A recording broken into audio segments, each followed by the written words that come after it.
façon, on a tout bien fait, donc théoriquement, ça, Ah ouais. ça devrait aller. Mais bon, Tu me dis... contact. Vas-y.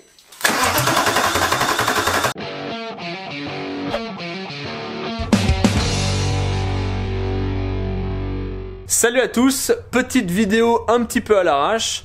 Alors vous savez, j'aime bien filmer ce que je fais en avance et ensuite vous faire un beau montage et tout et vous montrer ça correctement. Là, c'est quelque chose de particulier cette vidéo parce que en fait, elle va pas suivre exactement l'ordre de la fabrication de la voiture. Après, c'est un petit peu en parallèle. Vous l'avez vu sur la vidéo, on fait démarrer le moteur. Le moteur, il est juste... il est là. Alors j'ai pas encore l'habitude de me filmer comme ça. Le moteur il est là. Alors bon là, au moment où je vous parle, on a fini à peu près le travail dessus. Mais voilà, je vous propose cette petite vidéo parce que pour moi c'était important de la faire, de la sortir maintenant parce que en fait sinon elle va sortir dans 6 mois. Donc et vu que vous attendiez avec impatience le démarrage pardon, du moteur, et ben c'est ce que je vous propose de découvrir dans cette vidéo. Bon évidemment pour faire redémarrer ce moteur, je fais pas ça tout seul, j'ai appelé le big boss du milieu, le big boss du faisceau, coupable de tout. Il est là. Hey, salut, ça va? Bon mes acolytes. Alors sur internet je mets des vidéos de tutoriels et des vidéos un petit peu délirantes sur l'automobile, notamment des swaps, c'est-à-dire des préparations de véhicules avec des moteurs qui n'ont strictement rien à voir avec le châssis de base. Voilà. Le tout un petit peu renforcé avec des systèmes de freinage adaptés à la puissance moteur, etc. Des simplifications de faisceau électrique parce que notamment sur ce moteur là, encore une fois, quand l'opération de simplification, c'est pas juste retirer des fils, c'est aussi retirer des éléments qui ne servent plus sur le moteur, comme le compresseur de clim, ou alors la modification aussi de certains éléments. Des fois, un alternateur qui produit l'électricité pour recharger la batterie, il n'est plus adapté, donc il faut un nouvel alternateur qui est plus adapté au moteur en question et au véhicule, quoi. Donc tout ça, c'est du temps, et je partage tout ça en fait sur internet. Voilà, donc les liens sont en description pour aller s'abonner à sa chaîne et mettez des commentaires, vous venez de ma part. Voilà, donc on vous laisse voir un peu les images de tout ça. Alors bien sûr, je vais mettre une vidéo plus tard, donc dans la continuité du projet, sur vraiment ce qu'on a fait dessus avec un peu plus de détails. Mais là... cette séquence là ça va être le démarrage du moteur, donc l'accomplissement de tout ce que tu viens de dire qui nous a pris 2 jours finalement. Donc voilà, là je vous épargne toute la partie étude, mais vous allez le voir de toute façon prochainement dans une vidéo un peu plus travaillée que celle-ci, parce que celle-ci voilà c'est un peu sur le coup. J'ai envie de vous faire partager le démarrage du V8 et surtout le son qu'il a avec son échappement libre. Donc voilà, je vous laisse voir tout ça. Allez, c'est parti. Ça tourne? Bon alors en fait ici on a reconstitué en fait le faisceau, enfin reconstitué, il est en mode chou-fleur, hein. Mais on a vraiment récupéré uniquement les éléments qui comptent vraiment pour le fonctionnement. Donc là ce qui va se passer c'est qu'il a 2 cosses avec lui. En fait il n'y a pas de tuyau de carburant. Donc le carburant pour l'instant c'est ça, c'est du Star Pilot nettoyant frein. Donc là l'idée c'est que normalement en mettant la cosse de gauche tu mets le contact. Vas-y. Donc ça tu la laisses bien enfoncer, même si, imaginons que ça démarre et c'est ce qu'on souhaite, n'aie pas peur et ne l'enlève pas. La cosse de droite c'est vraiment le démarreur. Donc ça tu la mettras que quand je te le dis. D'abord il faut mettre un petit peu de nettoyant frein. Ok. Vas-y.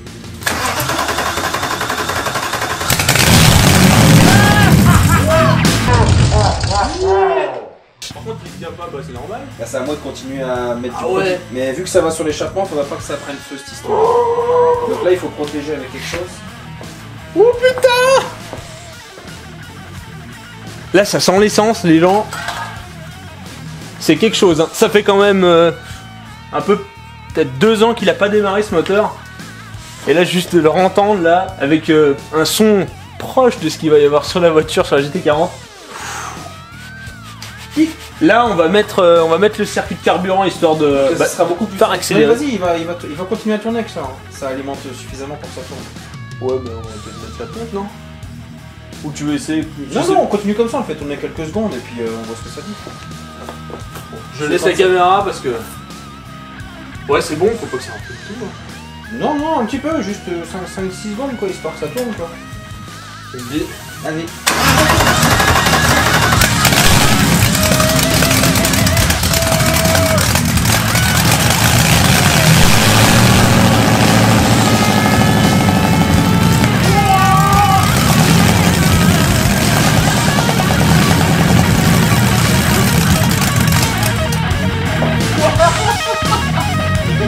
Bon, en train de choper le cancer, mais c'est incroyable.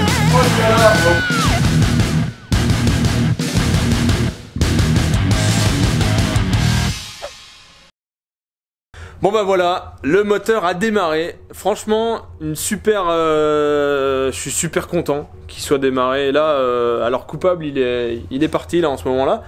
Mais voilà, il a fait du travail de dingue. Et franchement, je m'attendais à tellement plus compliqué. Parce que vu le nombre de fils, voilà, je vous montre encore, hein, les fils, il y a un paquet de fils. Et coupable, en fait, ce qu'il a fait, c'est qu'il a branché, il a fait son petit montage. Il a fait un truc, j'ai même pas su ce qu'il a fait, parce que je faisais autre chose en même temps pour que le moteur démarre. Et il a torsadé ses fils, il a fait en sorte que ça fonctionne, il a fait son petit montage. Et il m'a dit, vas-y, on teste. Et à ce moment-là, ça a démarré, et ça a démarré assez rapidement, comme vous avez pu le voir. Je pensais vraiment que même si on allait avoir quand même un faisceau qui fonctionne, quand bien même on aurait eu un faisceau qui fonctionne, je pensais quand même que le moteur, vu qu'il n'avait pas démarré depuis 2 ans, ça allait être un peu plus bordélique à le faire démarrer. Finalement, il a bien démarré. Et il fait un bruit monstrueux, vous avez pu l'entendre. Je me suis fait fait surprendre. Parce que moi j'avais ma tête juste à côté de l'échappement gauche. Et je peux vous dire que quand j'ai mis les gaz, ouh là là là là, ça fait un sacré bruit. Ce qui est sûr, c'est que je vais devoir mettre un échappement avec un silencieux. Désolé pour ceux qui voulaient que je mette une ligne droite, une ligne continue, un truc qui fait du bruit, beaucoup de bruit, sauf que le moteur il fait largement assez de bruit et je peux pas perdre mes oreilles, donc je préfère mettre un silencieux sur cet échappement. Surtout qu'à la base je voulais faire un échappement qui se démonte, qu'on puisse mettre un échappement libre et une ligne avec un silencieux. Sauf que là j'abandonne carrément, je vais surtout faire le silencieux parce que c'est impossible, ça fait beaucoup trop de bruit, c'est un truc de malade. Et par contre j'en reviens toujours pas que le moteur soit redémarré après 2 ans, j'étais tout content, c'est incroyable. La voiture elle est juste là. Je vous montre pas plus parce que sinon ça va spoil, j'en ai déjà trop montré, mais voilà, il y a encore du boulot, hein. Je vous cache pas que là il démarre, mais là pour l'instant j'ai pas de circuit d'eau, on l'a pas fait tourner longtemps parce que sinon on risque de le pourrir, mais voilà, il n'y a pas de circuit d'eau, j'ai encore des pièces à modifier, j'ai ces pièces là par exemple à modifier, celle-ci, j'ai plein de trucs à modifier, donc j'ai une courroie aussi, la courroie auxiliaire à trouver, j'ai un tendeur qui est peut-être mort, j'ai surtout à le décrasser parce qu'il est dégueulasse, regardez ça, il est tout caca, dessous c'est sûrement caca aussi, donc il va falloir que je fasse ça. Donc encore du boulot en perspective. Alors dans l'idée là, ce qu'il faut faire, mais c'est ce que vous allez voir dans une vidéo dans un peu plus de temps malheureusement, c'est le montage du moteur dans la voiture.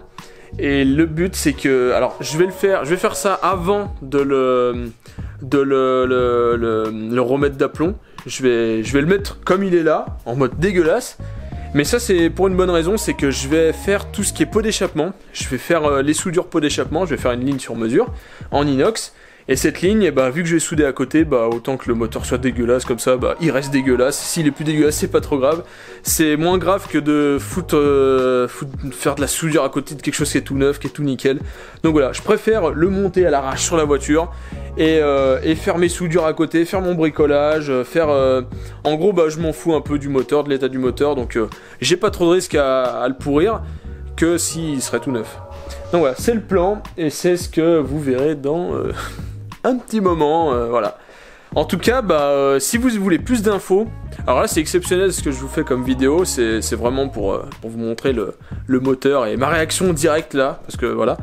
Et mais sinon, si vous voulez vraiment suivre le projet un peu plus proche, surtout pour voir parce qu'en fait le démarrage de l'Audi je l'ai mis sur Instagram, vous avez pu le voir pas en direct mais presque, avec dans l'aventure en fait, dans l'euphorie du truc, vous avez pu le voir. Alors je vous invite vraiment à aller voir et vous abonner à mon Instagram, il est disponible en lien en description de la vidéo. Je vous invite aussi à liker cette vidéo, à la partager, à aussi aller voir la chaîne du poteau de Coupe Up de Tout, parce que c'est comme beaucoup l'ont dit, pour moi c'est un magicien du moteur, parce que c'est un truc de fou, les calculateurs, c'est plein de fils partout et il faut brancher un ordinateur, ça fait vraiment gros hacker de l'ECU. Alors moi qui j'y connais rien, allez le voir, son contenu il est assez drôle, c'est quelqu'un de super, vraiment. Alors allez voir sa chaîne, de toute façon il va sûrement sortir une vidéo sur ça, donc avec avec ces petits commentaires que vous connaissez très bien. Donc voilà, alors n'hésitez pas à le suivre et à me suivre aussi si c'est pas déjà fait, si vous n'êtes pas encore abonné à la chaîne, à liker, à machin, à tout ce que vous voulez, à commenter si vous avez des questions aussi. Et quant à moi je vous dis à la prochaine, salut!